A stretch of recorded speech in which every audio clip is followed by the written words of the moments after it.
Jennifer Hills, a novelist chasing a fresh start, rents a secluded cabin deep in the countryside to finish her new book. On the way, she stops at a local store where the cabin's owner, Earl, hands over the keys and warns her the place is hard to find, though the scenery, he promises, makes up for it. Driving the rural back roads, Jennifer loses her bearings and pulls into a gas station to refuel. There, she meets three locals, Andy, Stanley, and Johnny. Johnny tries to strike up a conversation, but Jennifer stays polite and businesslike, asking only for directions before moving on. In the middle of the exchange, an awkward mishap leaves Johnny humiliated in front of his friends, who don't let him live it down. As Jennifer drives off, it's obvious he's taken the embarrassment personally. She finally reaches the cabin, unpacks, and gets straight to work on her novel. The next day, she unwinds by a nearby lake, brushing off some strange noises from the woods as nothing more than wildlife. Later, writing on the porch, she hears another sound, this one from the storage shed. She checks it out and finds only old tools and containers of poisonous chemicals. Unsettling, but not enough to stop her writing. That evening, she spills wine on her shirt and steps to the sink to rinse it out, unaware that someone is watching from outside, recording her. The following morning, a jog leads her to an abandoned house hidden in the woods. She explores, but finds nothing of note and carries on with her day. Back at the cabin, she tries to run a bath, only to find the plumbing shot. Brown water,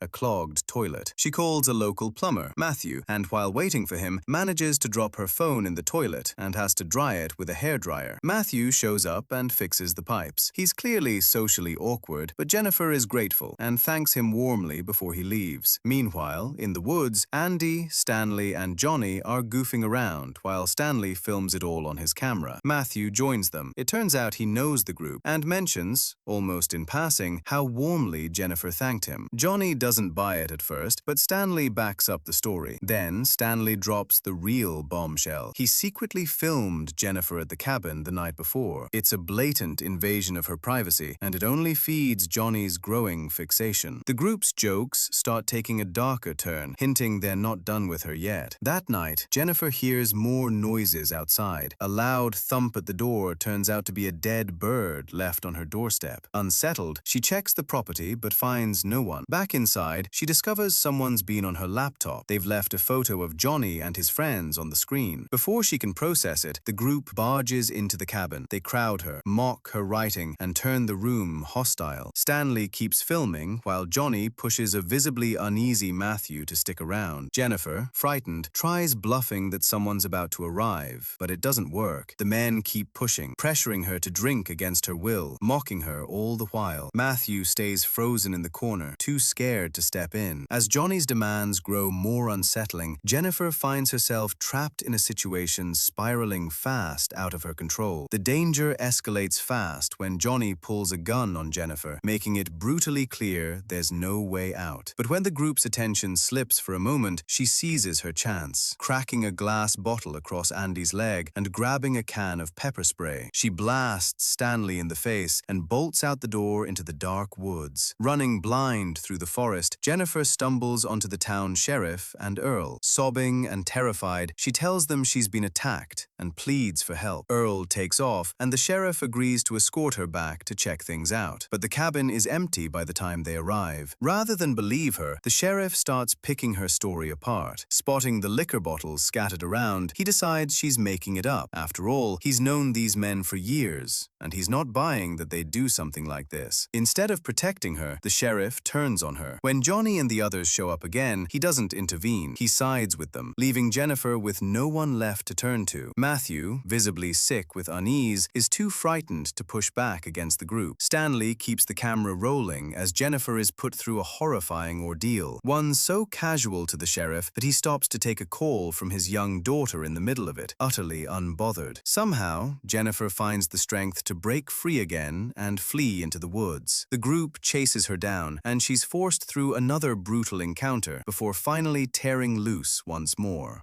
battered and running on empty. She reaches a bridge over a river. The men close in and the sheriff moves to make sure there's no evidence left behind. But before anyone can grab her, Jennifer leaps off the bridge into the water and vanishes beneath the surface. They wait for her to come up. She doesn't. A search of the riverbank turns up nothing, and panic sets in. The sheriff orders everything scrubbed clean. Jennifer's car and belongings disappear, and Stanley is told to burn the tape. That night, the sheriff goes home to his wife and daughter like it's any other evening, showing no trace of guilt. The next day, he hands Jennifer's cabin keys back to Earl, spinning a story that she skipped town after causing trouble. The group settles back into their lives, convinced the whole thing is behind them. Matthew isn't so lucky. Guilt eats at him, driving him to isolate himself in the woods, where he starts seeing, or imagining, Jennifer watching him. About a month later, Earl gets a call from a woman named Barbara, frantically searching for Jennifer, who's gone silent for weeks. Around the same time, Stanley shows up panicked, telling Johnny and Andy that his camera's been stolen, the one holding the footage from that night. Worse, he admits he never actually burned it like he was told. Johnny explodes at him before Andy manages to pull him back. That evening, alone at home, Johnny hears a thud at his door. He opens it to find a dead bird on the step. Another noise follows, this time one of Jennifer's sandals sitting outside. Rattled and sure someone's watching him, he grabs his gun, storms outside, and fires blindly into the bushes after hearing movement. No one's there. The next day, the sheriff comes home to find a videotape has been mailed to his wife, the very one he thought was destroyed. Someone knows what happened at that cabin, and they're not done yet. The missing tape sends the sheriff spiraling. Convinced someone's trying to expose him, he confronts Johnny, Andy, and Stanley, immediately accusing Stanley of pulling some reckless stunt. In the middle of the argument, Johnny starts wondering if Matthew's behind it, especially once he realizes Matthew has vanished without a trace. Later, the sheriff heads out hunting with Earl. Somewhere along the way, he makes a cold, calculated choice. Earl knows too much, and that makes him a liability. The sheriff decides to make sure he never talks. Meanwhile, Matthew, drowning in guilt, wakes up inside the abandoned house in the woods. Jennifer is there, alive. He breaks down instantly, sobbing out apologies for his part in what happened to her. But Jennifer's done handing out forgiveness. She tells him plainly, everyone responsible is going to answer for it. Not far off, Stanley and Andy are combing the forest for Matthew. Music leads them to the same abandoned house Jennifer had once wandered into, and it's obvious now that someone's been living there. The two split up, and Stanley comes face to face with Jennifer before he even sees it coming. A hidden trap snaps shut around him. Andy rushes to help, but Jennifer overpowers him just as fast. When Stanley comes to, he's a prisoner. Jennifer puts a camera on him, forces a confession out of him, and makes him sit with exactly what he did. There's no mercy waiting for him at the end of it. Andy wakes up in a trap of his own, one engineered so that every attempt to escape tightens the noose further. He begs for his life. It doesn't save him. Johnny's next. Jennifer ambushes him at the gas station and knocks him out cold. When he comes to, he's restrained, and true to form, he shows no remorse, mocking her even now. She lays out everything he's done, then finishes it. Across town, the sheriff gets a happy call from his daughter. Her new teacher stopped by the house. When the teacher introduces herself, his blood runs cold. It's Jennifer. Panicked, he races home, only to find his daughter already gone, having left with Jennifer earlier. He tears through every place he can think of, but there's no sign of either of them. Back at his car, Jennifer strikes. He wakes up in the cabin where it all started. Jennifer lays it all out, the abuse of power, the betrayal, every choice he made that led here, and forces him to sit with it. Matthew is there too, unconscious nearby. Jennifer rigs one last trap, tying the sheriff's fate to Matthew's, then walks away and leaves them to it. Matthew stirs first. The moment he moves, the trap fires. The sheriff's warning comes a second too late. Justice, in whatever form Jennifer decided it should take, finally catches up with everyone, closing out her long, brutal road from survivor to something else entirely.